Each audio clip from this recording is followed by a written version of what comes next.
Welcome to the Festival of Storytellers.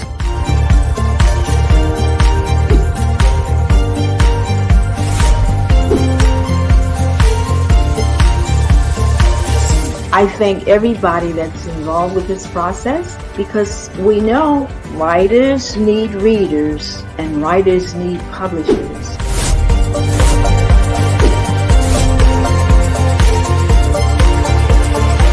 Experience is not about the publisher, it is about us, the authors.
Greetings. My name is Mccullogh, and I'd like to welcome you to my storybooks. So I have a little something for all ages, and I also have inspiration and reality that I have as well. And I like to read a couple of things out of my little something for all ages for you today. I'm going to start with the very first one that I have. It's called Helping Mom and Dad with the Big Bad Storm. I got the inspiration for this because I went through a few storms and a hurricane some years ago, and I'm sure children had a really hard time with the hurricanes, and I thought, well, why not put a little children's story in and help them with that? And so I'm going to read this to you. June to November is easy to remember when we have big bad storms. Sometimes we are lucky and they don't come, but sometimes they do. When one comes, this is what Mom and Dad will ask of you. Dad needs you to help by holding the nails and give them for his task. He is using his hammer, putting up wooden covers so the big bad storm won't break the glass. If you have any questions, just ask. And then on the next page here, Mom needs your help in many ways. First, by filling the bathtub with clean cold water and gathering all the flashlights that you might need for days. When Mom and Dad go to the store, it's for what you need: batteries, radio, items for the grill, just like camping. Now that's a thrill. Mom and Dad will need your help to bring the water in, so that everyone, including your pets, will be cozy within. If Mom and Dad gather things for the car, they need you to be their shining star. For you might go to Grandma's house or somewhere else with friends, so they won't be too far. If you stay at home, Mom and Dad will need you to be very still and not go outside the room to be safe from the big bad storm inside your home. The big bad storm will be outside for just a little while, so give Mom and Dad a kiss, hug, and a smile. The big bad storm will make lots of silly noise, almost like a baby throwing toys. So you can tell the big bad storm to go away, and then in a short time it will. Now, if you need to go with Mom and Dad deep inside the house, they will do a little flashlight show with a dog, butterfly, and a mouse.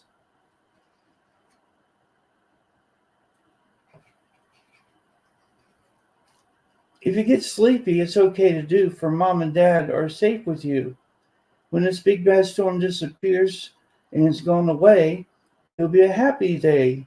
Things will look a little different when it's safe for you to play. You are a great little helper for Mom and Dad today, for they love you, for you chased the big bad storm away. That's one of the main stories that I have inside A Little Something for All Ages. It's a children's book that goes from K through 12, and it's written in poetry entirely through the book. Now, another story I have inside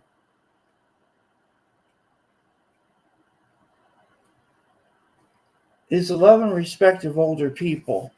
As you can see, there's an elderly lady that's pictured in the book. It's called The Love and Respect of Older People. Over 55 have a lot to give, having the experience knowing how to live. The oldest among them, those over 75, listen to their stories while they're still alive. Wisdom abounds while aging faces smile. Take a moment to sit with them for a while. There are some who sailed the seven seas, even a pirate or two. Some have a winning pie recipe they want to share with you. Many are veterans of foreign wars of times long past. They are eager to tell the stories. Time is going fast. Just like Grandma and Grandpa, they are there for you. One day you will be elderly and want someone too. Love and respect older people. Give them a friend today. Make them a friend today. Visit a nursing home activity director and let them lead the way. Lots of ways to be a friend to anyone you meet. Remember to be considerate, kind, and sweet.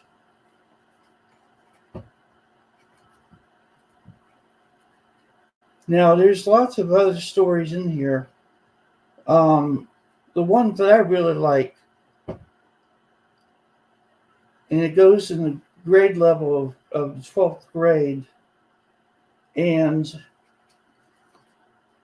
if there's anyone here that's in the 12th grade that's listening, I want to read you In the Dawn of Morning. This is also considered, and it's also been honorably mentioned by Reader's Digest. So that's one accolade that it has received. In the dawn of morning, when people went about their way, where trade towers and Pentagon looked forward to another day, big white birds began to fly, their destinations failed.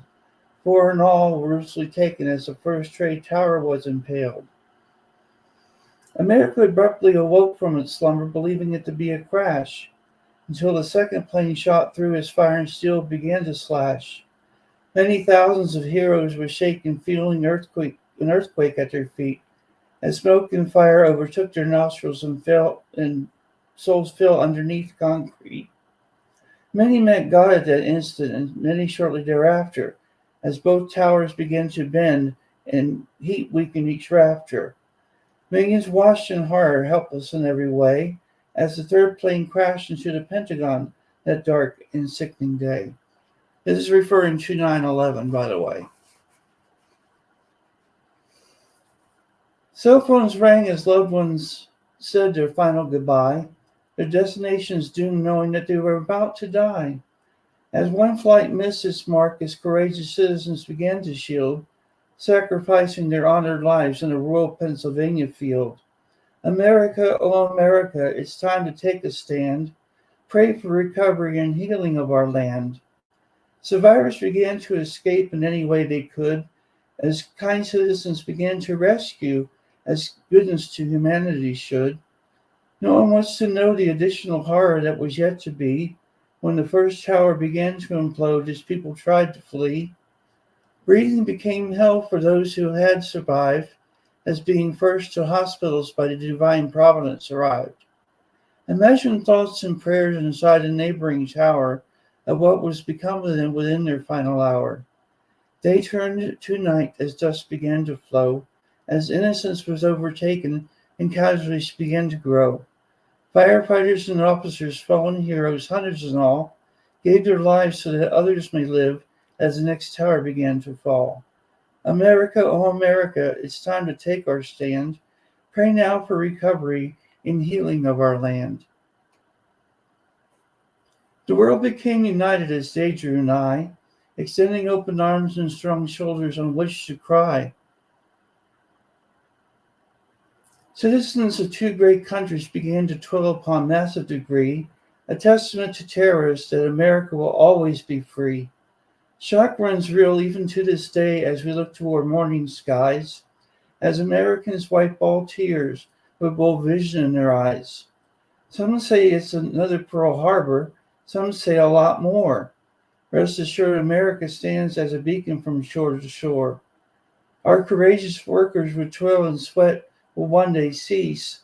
The Pentagon will be built stronger as our land again know peace.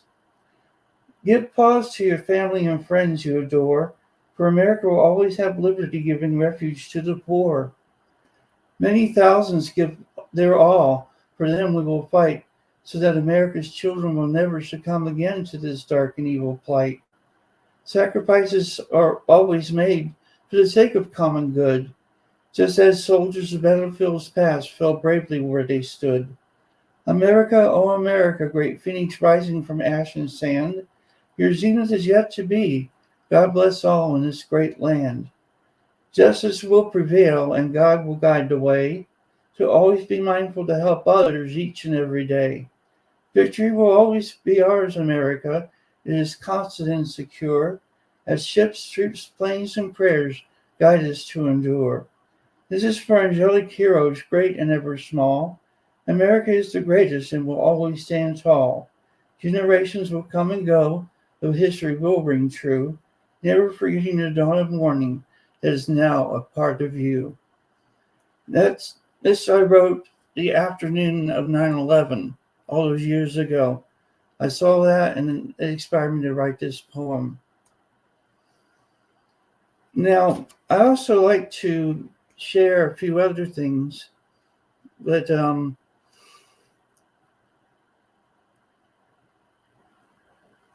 I like to share another inspiration and reality that is my book on here as well. There's some stories in here that ring true and are really, really good. Now, I like to share the first one, which is called The Maker of Stained Glass. Now, this was a church that I was into that I saw, and it had beautiful stained glass. You can never imagine how nice it was. And I met a guy named Ralph, and he was the maker of it. He told me a little bit about it, and I decided to make a poem based on what he told me.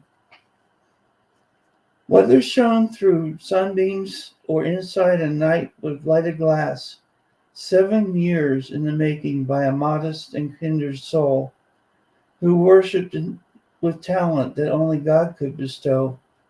There once was a church in Pensacola, Florida that gave all eyes a show.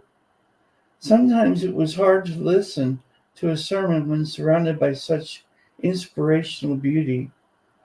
It's imperfect, I know, its flaws, and its talented maker of stained glass once said to me, in thought, it reminds us of the greatest maker of stained glass, who sent this greatest and most perfect mosaic to be shattered at Calvary. Now, this is a little inspirational. God Almighty, Lord of hosts, brings out his angelic chorus, and loving pieces of God's infinite mosaic is made and laid out for us. A bright red cardinal in a green fir tree sings out a pretty melody, or white snow caps on bright vistas as a testament for all of us to see, or the eyes of animals which light flash directly in their eyes, or the sunrises and sunsets of partly cloudy skies, or in the different hues of the ocean and sky with their shades of green and blue, and the enchanted yellow island flowers that bloom for you. 9 billion souls born with beautiful colors and shapes, many flying to partake of endless patches of woven landscapes, to be thankful to see with eyes of brown, black, green, and blue, and hazel, the vast array of colorful mosaics, priceless in God's high appraisal. Despite how we view the word stain in our stained glass is how it's perceived. Just know to stay focused on your call, remembering the day you first believed. By faith and service, the mosaics of our lives are of God who makes us no mistakes. Please feel inspired by viewing others as windows, so that what it takes. For God, the maker of stained glass, spent time to help you shimmer and shine, and know that it's time to love one another, as all creatures ask of Christ divine. Just as sure as we are here, and as we go to work, school, and play, always be mindful of those less fortunate in our lives today. Yes, there once was a church with stained glass that gave all eyes a show, until Hurricane Ivan came and the display was no more. It took 7 years to make the maker, Ralph did say. It was a miracle that all but one did not blow away. They're neatly stored away, waiting for their day. Beautiful, beautiful little poem that it was written in such a way.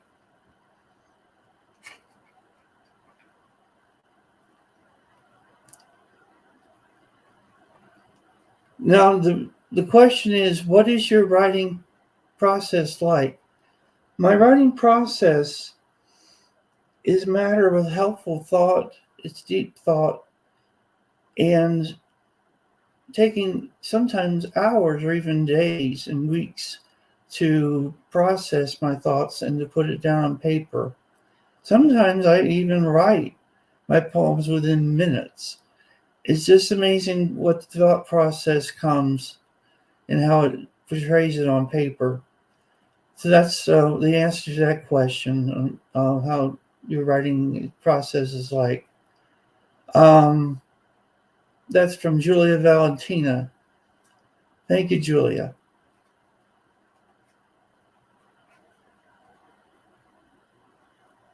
Now, I have another poem that I have in the book. And this is one that's closer to my heart because it's from the area in which I live in, Northeast Tennessee. It's called I've Always Dreamt. I've always dreamt of a place like this where dawn breaks through the evening sky and fog rolls on with misty bliss. Someday I intend to leave this office world with these agendas and deadlines, to snooze among the evergreens and cool wind blowing through the pines. I've always dreamt of a place like this as vacation draws near, where there's no sound except of nature and moonlight skies so clear, no appointments, no agenda, not even a meeting, to run like a child through the forest and to the lake, with no one to give me a care or even a greeting. I've always dreamt of dreaming still, of being in eastern Tennessee fall and retiring to a small cabin on a hill. Timothy Moffat has a question. Do you prefer writing in prose or in verse? Well, I have some prose. I do like prose. Verse is really my forte.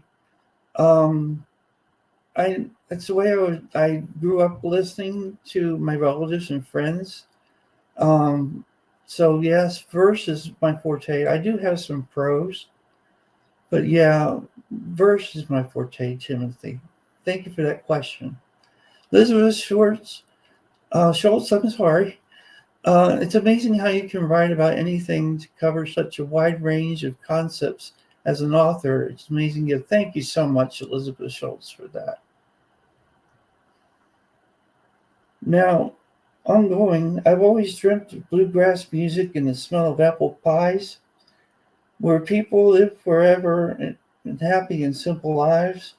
All of these simple dreams will still be fine if I only buckle down to save money and that retirement can be mine. Work is piling as reality sets in. So back to the old grind of things. Which shall I begin? Where shall I begin? Until tomorrow, with my cup of coffee, I will pause once again for the dreams that are meant for me. So that's where I've always dreamt. Oh, Sarah Lynch, do you find it hard writing a narrative and poetry at the same time? I'm guessing the shifts can be confusing. Not really. I don't find it confusing. The shift is actually a good thing for me. I find it not really a challenge or confusing, but it's very, very good for me. I think, Syria. Betty Miller, thank you, Mark. I appreciate how engaging and articulate you are in conveying complex ideas during live section. Thank you, Betty Miller, for that. Betty Miller. Now, let's see what else we can find in here. It's really good and wonderful. Now, this one is really good for the younger people in your family. Is put that device down and mind your manners. We live in a world of gizmos, gadgets, buttons, and such. We also live in a world of others, which means so much. Instead of sitting, walking, and standing and staring at a screen, look up and look around. Don't seem to others to be mean. I don't want to seem mean, and you might say. Then go to and brighten someone else's day. Put that device down and mind your manners. Open the door for the gentleman with a cane. Hold the umbrella for the elderly lady in the rain. Take the trash out for mom when you don't have to. There are a million ways and manners you can do. To eat at the table with your device without your device would be very nice. And be there to rescue anyone and not think twice. To be there for your sister and brother and be a hero in their eyes, or to show them the puffy white clouds and the stars in the skies. To hold the needy hand of an elderly lady you've never seen, and never mind the latest on that stupid screen. There is more to life than just our devices and gizmos. As long as you draw a breath, you have fingers and toes. Put that device down and mind your manners. That's one of my favorite ones. Put down a device and mind your manners.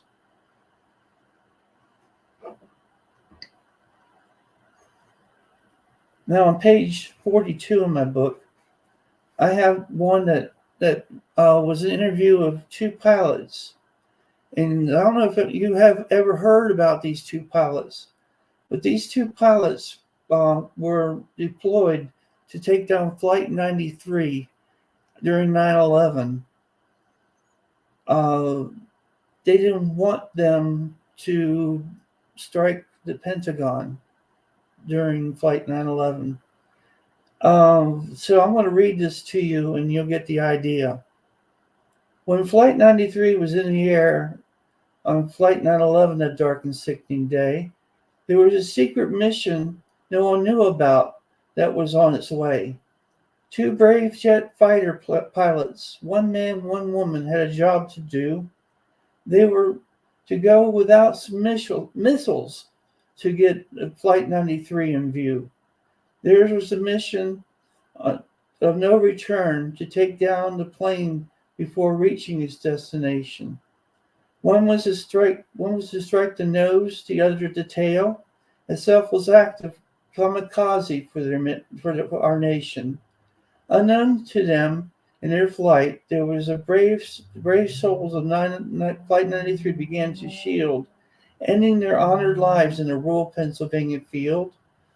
Right then, Flight 93 radar went off the viewer screen, and the fighter pilots were told. All the courage displayed in the air so bold. The average citizen could not fathom the magnitude of the greatest level of utmost gratitude. So commended these two pilots, the silent heroes, after 20 years told their story. To take it as another day's work and not a feat of glory. To fly the air with great courage and sometimes must know that they may never see their families again, that up to heaven they may go. So in other words, these pilots were willing to do kamikaze and take down Flight 93 and never come home again. And people never knew this. The public never knew this. And the interview I saw, and I wrote a poem based on these two pilots. Another one in this is The Last Swan Dance.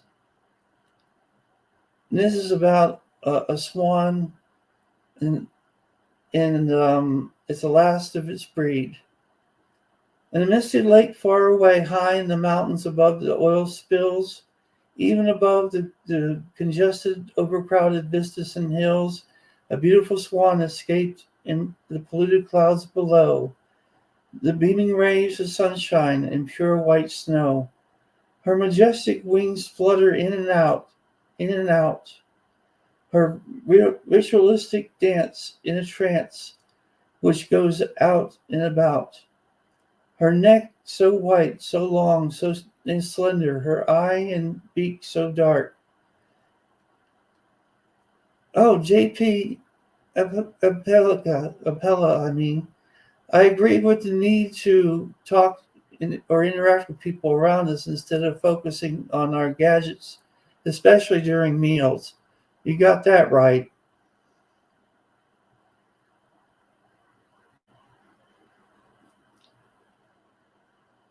Concentrate on its beauty of the swan, its magnificent bird.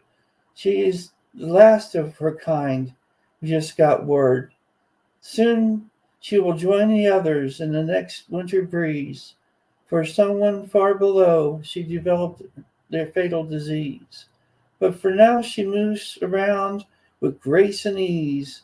Her majestic wings flutter in and out, in and out.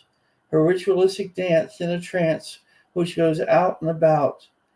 Her dance is in a trance, a glance of romance from her trumpet sound.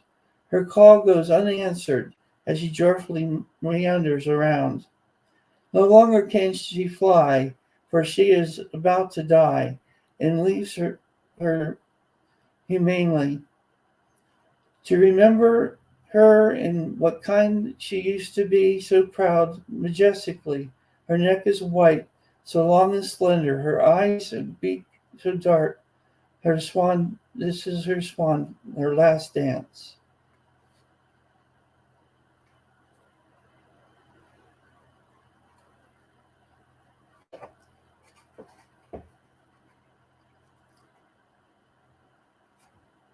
Now I'm going to read something that's a little bit also of an inspirational field that is dear to people's hearts when I read it to them. And I read this in nursing homes, in hospitals to people when they go visit. I also read this to my cousin who is going to pass away, unfortunately.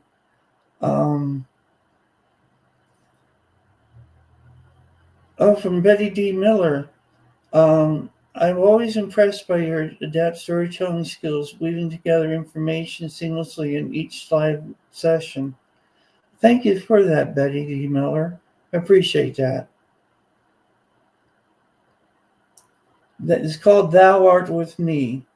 Highest mountain majesty created by thee, deepest depths of ocean blue, thou art with me. Went on in mountain free, when things are right, your strength is my delight, thou art with me. I was blind, now I see, all creation by hands divine. I am yours and you are mine, thou art with me. My talents I give to thee, both day and night. Thy glory is my might, thou art with me. Help me to be free in me, each and every day, for I will boldly say, thou art with me. Help my foes to see what true Christians do, Tug their hearts and let them view thou art with me. That's one of inspiration is help some people along their way.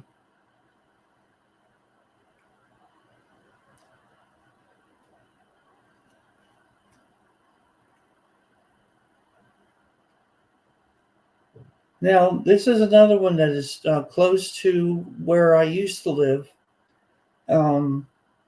It's called a Lake Watauga Homage. It's in a lake called Lake Watauga, and with our recent snowstorms that we had here, it's kind of apropos. All the field leaves on the green around Lake Watauga clearly seen. Columns of rolling mountains surround the lake. Its wonder and beauty are all one can take. Lake Watauga, massive and stretching, through winter snows be etching. Steam wafts off, serene waters clear, providing our power. We're glad you're here.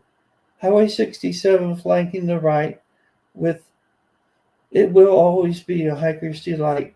Fishing camps and marinas greet, making summer recreation also sweet. The leaves of spring and fall, all through it all, one enjoys the crackling fire and sounds of nature's call. One who live here are fortunate indeed. People save for years to come to Lake Watauga to fulfill their need. Lake Watauga is like a church in many ways, the genius of God's creation shown in length of days. Here to you, mighty Watauga, Lake of Tennessee, may you always be dear to our hearts and be clean and free.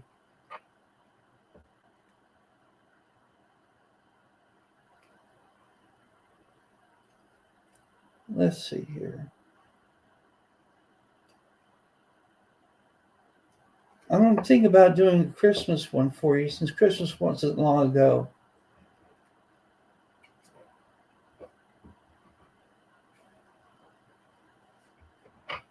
A wondrous one of Christmas. A wondrous one of Christmas for all of the world to see. The glorious gift of Jesus born on earth for me. All the constellations produce the brightest light. For all those who seek him would never lose their sight. A wondrous one of Christmas whose birth started eternity, which started his own pathway for him to die for me. All the gifts were given for gold, frankincense, and myrrh, who never compare to his miracles which always do occur. A wondrous one of Christmas, we give all praise to thee, to be an example of the Holy Trinity. To the Father, Son, and Holy Ghost is why we celebrate, even with the earthly things our minds and hands create. A wondrous one of Christmas, our instruments great and small, all voices shout toward heaven, the greatest gift of all. One day we shall see him, and as all his children do, and wish for a Merry Christmas and a Happy New Year too. A wondrous one of Christmas, whose pardon is so free. A wondrous one of Christmas, whose spirit dwells in me.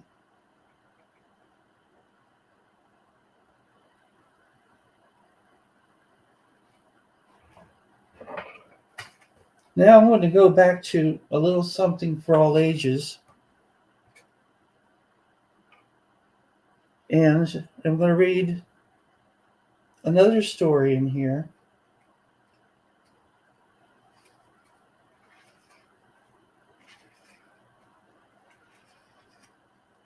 That we have for little children. It's called Fire is Not a Friend.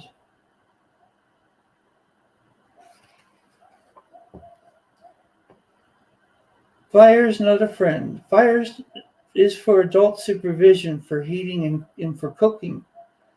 Fire is for you an object just for looking. Fire can burn your skin and make you hurt all over from end to end. Fire is not an enemy when used just right, but when it's not, fire is not a friend. Fire carelessly set can burn a forest floor. Fire spreads for many miles, hurting animals we adore. Fire makes us lose our homes. Somewhere else we have to spend. Fire is not a friend. Fire comes from matches and lighters, so please don't play. Fire from them goes out of control and ruins your and another's day. Fire puts people in jail at the very end. Fire is not a friend.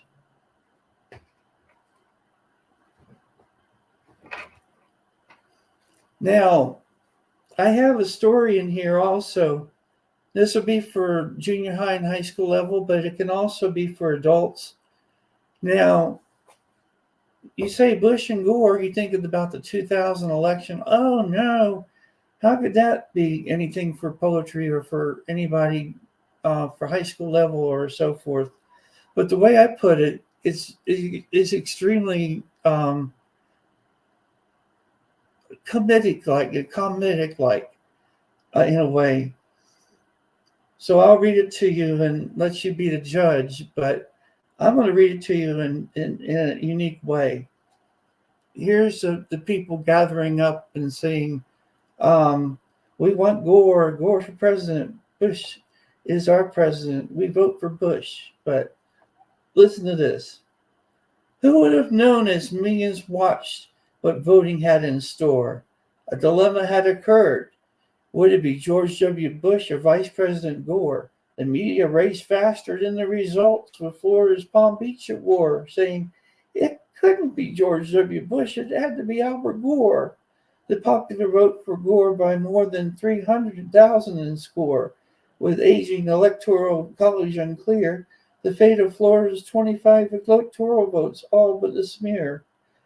Or was it premature, presumptuous of Gore's call for Bush sincere? Retracted was that phone call. We all are going to be in for more. For now, legal teams wait for both George Bush and Albert Gore. Both Republicans and Democrats lined streets with signs and voice, each saying it was their candidate who had won. What there wasn't a choice, galvanized at 50-50 from people from Atlantic to Pacific shore. Who was going to win that day two, George Bush or Albert Gore? Day 3 in Florida created the first recounts. Nothing less, nothing more. Still too close to call. My God, will it ever be George Bush or Al Gore? On the 4th and 5th day, with no end in sight, with George Bush lead, then Gore ever so slight. Thousands of angry citizens demanded a clean recount, angry to the core. The intrigued world was watching. Now, as the country waits and waits, we still don't know if it's Bush or Gore. Day 6 through 8, this drama we don't appreciate. Hearings, judges, lawyers that push. We still have any final recount between Al Gore and George W. Bush? 9, 10, 11, 14. Still no end to this to be seen. Still ordered recounts may justifiably redeem. The scattering and smattering of courtroom judges galore, as one hurriedly rules for Bush and the other for Gore.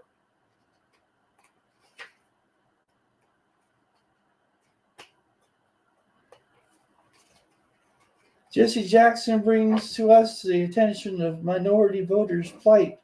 They were disenfranchised, thus their vote did not count on that November night. Misleading butterfly balloting, keeping people in line from voting is not right. Private citizens took both the street and town square, their cause and their air crisp and clear.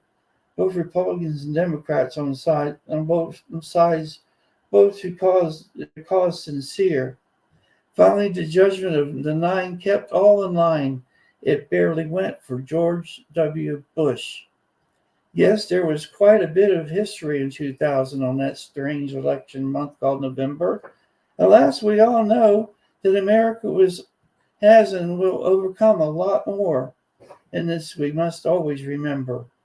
Just how narrow this election really was in any way we can view it. But you must vote and be a part of our elections. For the sake of God and privilege, freedom and honor, we must register and do it. And that's prophetic. Because we have an election coming up, and we must remember to vote and do it.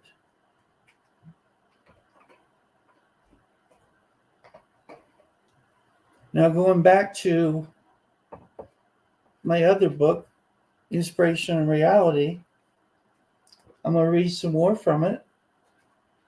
You got the Albert Einstein story. This is stuff that no one's ever heard about Albert Einstein. We all know that he had M equals MC squared, but we didn't know the facts about the background of his private life. And I put that into a poem. The Albert Einstein story. Einstein had a mixed up and vivacious life. When he finally excelled in math, yet he dropped out as a 15-year-old child. He belonged to no nation. He ran wild. When he met a woman, he had a girl. She became unknown, and then the woman, his wife. Einstein became a ladies' man and divorced the first. Before long, the new marriage was cursed. He lost his boys in death and adopted a kid. He later divorced and took their daughter, for he was emotionally outbid. Einstein then married his cousin. She would be his last. Don't forget that during these times he won a Nobel Prize. For M equals MC squared and many works, he became a celebrity fast. By now, the war in Europe was brewing, and he was death in Hitler's eyes. Einstein taught in black colleges and universities where he was well received. When Israel became a state in 1948, he was asked to be their first president. He said derogatory things about Asians that just couldn't be believed. He turned down Israel's offer, being a better American citizen and resident. Einstein, in his final day, checked himself into a hospital emergency. He had a recurrence of an old medical condition, you see. The doctor said to operate. He kindly refused. And that's the end of the Albert Einstein story.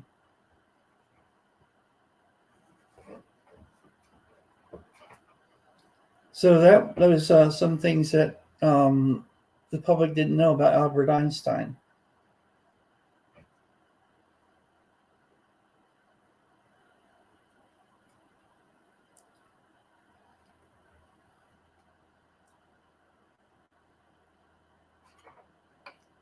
Now,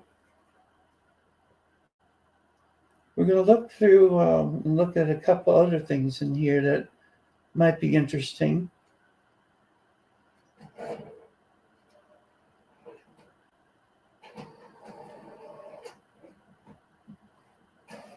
We have a poem in here that's about a fictional general, but it's about men are allowed to cry. There once was a soldier from our homeland, who was known to show no emotion, even in times of distress. He would watch his fellow soldiers one by one die around him. He saved the ones he could in battle and won his medals. Years later, our soldier would be a general, an Iron Man indeed. Never won a care or need. His wife was by his side, his children grown.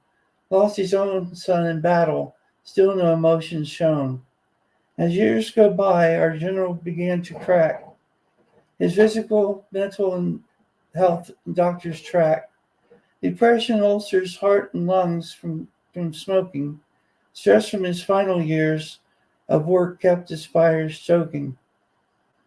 Retirement came early for the mighty man of steel.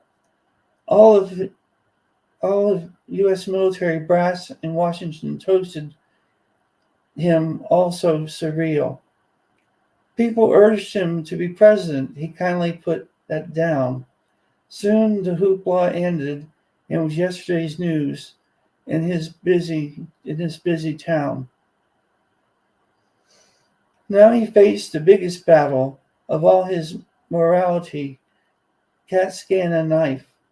His cancers were extensive. Radiation became 4 months in the final battle of his life. The Trojan horse took over, he said.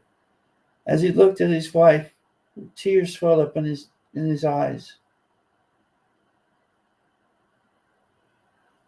The tears were for regret, not for dying, for fears. Under the care of his hospice, the general did the most heroic action of all. He apologized to his wife and remaining children, not being there for them.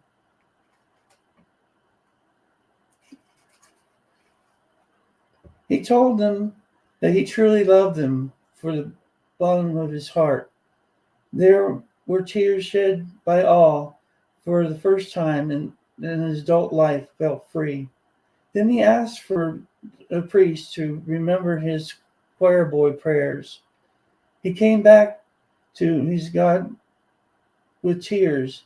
The priest blessed him well. The brave general had a smile on his face when he came to die.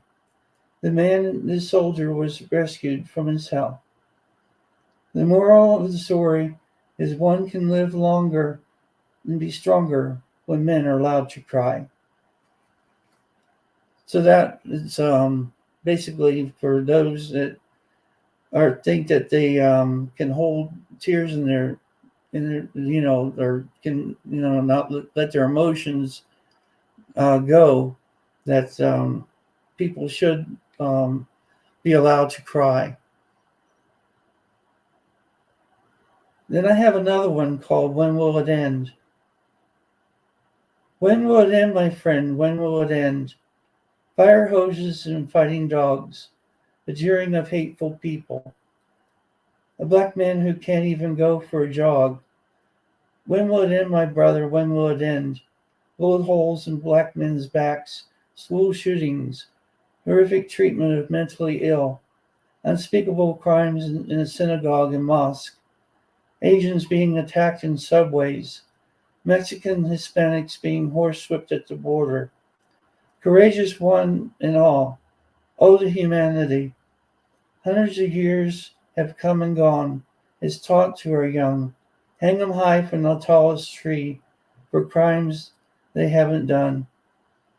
When will it end, my sister? When will it end? Forced to sleep in a main man or else, dragged in less, degraded with less pay so the kids can eat. Go to the back of the bus. This fountain is not for you. Falling down in line and vote for 95-degree heat because you're not allowed to give out water in today's Jim Crow. When will it end for all this decent? When will it end? This restroom you can't go in. Too far to yours, so you can't hold it anymore. So you go where you can, away from roaming eyes. Then a cop sees you, and off you go to jail, or just go soiled and get laughed at. And then you clean up wherever you go home. Then you go home. After 64, Rosa Parks, some things ended, or did they really? Less pay still lingers in the pockets. Poverty hurts so many. Witness heat in winter in drafty homes. Witness coolness in summer with no fans or air. The children and the elderly take the brunt of this plight. Moms and dads of all races working 2 or 3 low-paying jobs each. Where's mom and dad and grandma? When will it end? When will it end? The tent cities that make Haiti look like a country club. No job unless you have an address. No address unless you have a job. Don't want no low-income households in my neighborhood. Why don't these people get a job? I'd hire them if they would get a place to live. America, America, God shed his grace on thee. Old Pridge says liberty and justice for all. Jesus, sweet Jesus, when will it end? That's one of my proses, the rare proses that I do.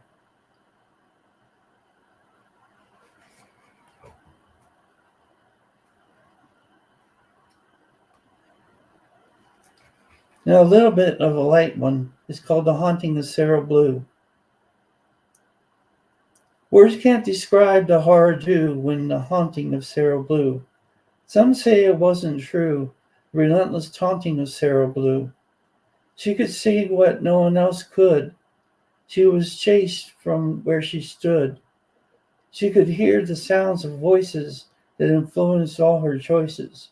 She went on for 20 years with the judgment of her peers in the big plantation house just by the bridge, in a place that she called Mountain Ridge. The harpsichord played a haunting melody around midnight or so. And in an instant, you could see her shadow another a toe. At night was so different, and still it seemed when you hear a female voice scream, "No!" and nothing but the rushing of the stream and the steady wind that blows. Never a sign of Sarah Blue, and even to this day. Maybe she left to another place, some special way. Or maybe it's just maybe she's at Mountain Ridge, haunting someone else today.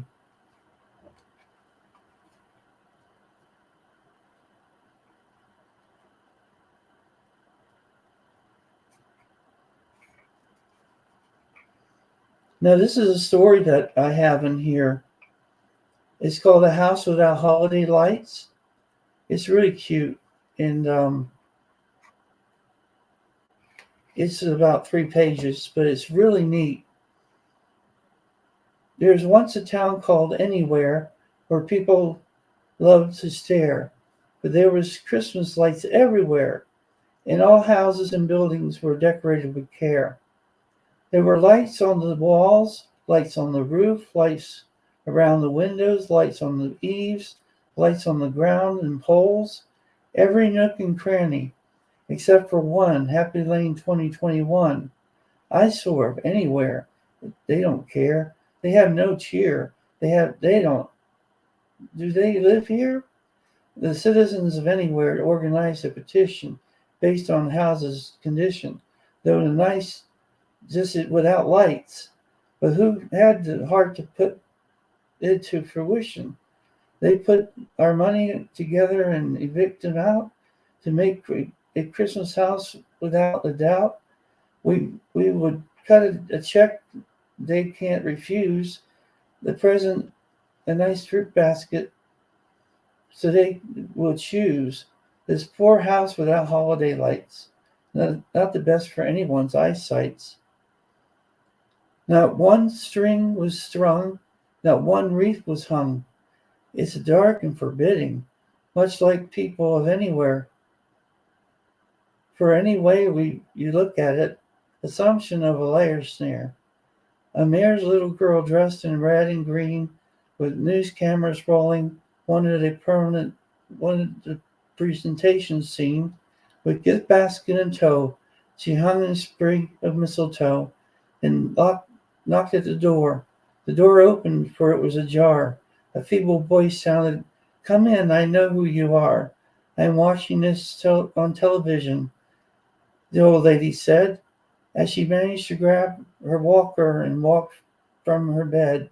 A live camera was hidden in the girl's dress. Notice that the house was not in a bad mess, though the cupboards were bare and lack of food. She went on with life the best she could. She never complained for all those years. She had lights, if anyone in Anywhere had said in tears, "I'm battling cancer, too weak to decorate, I'm afraid." No one ever stopped by to come to my aid. Your gift basket looks so nice I couldn't possibly take. It looks too extravagant, for heaven's sake. On top of that, I heard why you are here. It's not to give me a holiday cheer. If you want me to leave, I'll gladly go. But I love this town of which all lights are more than you will ever know. See, my father founded Anywhere long ago and built this house with heart and hand. And virtually the whole town is sitting on what used to be his land. Where did the money go? It went to the doctors to save me. With chemo, drugs, and pills, there all still was no victory. Now I have only months to live and a visit where you're clearly won.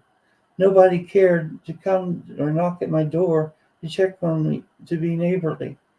Even said the mayor of Anywhere as he put his head down in despair, is this what our town has become? We should be a town of lights, which include dignity and human rights, a little town of Christmas care. With the money, there was food and cupboard in the fridge and a freshly made bed and a new favorite pillow for her recliner so she can rest her head. She was treated like a queen with simple decorations for the rest of her days. As a town of Anywhere could be any town of one degree or another. We really don't need all those fancy lights, for we have each other. The light is what our heart in each and every day, in every way. We have the courage in the old lady named Sadie, of which every day we had the beacon of light at Christmas for one another anywhere.